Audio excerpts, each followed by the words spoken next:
ይችላል። አላህ እንደሆነ ከኛ ምንም ነገር አይፈልግም።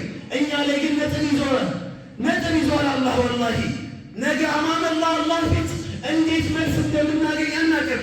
ይመጣል አላህ እኮ ነገ ቂያማ ቀን ይጠይቃል። ባሪያዬ ሆይ ተርቤ ነበር አላበላኸኝም፣ ተጠምቼ ነበር አላጠጣኸኝም፣ ታርዤ ነበር አላለበስከኝም ይለዋል። አንተ ረቡል ዓለሚን የዓለማቱ ጌታ እንዴት ትራባለህ? አዎ ገዛ ላይ ያሉ ሙስሊም ወንድሞች ተርበው ተጠምተው መቼ አበላሃቸው? መቼ አጠጣሃቸው? መቼ ዱዓ አደረግላቸው ብሎ አላህ ይጠይቃል። ምንድነው መልሳችን? እኛ ቤት ላይ ይሄ ነገር መምጣት አለበት እስከሚመጣ ድረስ ነው መጠበቅ ያለብን? አስቡት እስቲ፣ ፈክሩ እስቲ።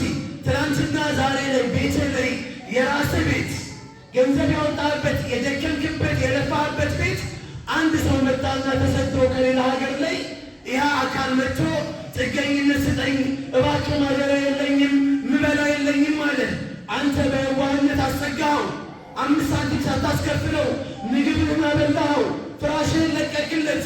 ከዛ በኋላ ወራቶችን ቆይቶ ከቆየ በኋላ ውጣ ይሄ ቤቱ የኔው ቢልህ ምን አይነት ስሜት ሊሰማህ ይችላል?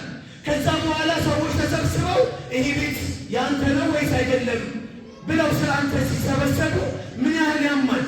ዛሬ በደል ይሄ ነው። ፍልስጤሞች የሆኑት ይሄ ነው።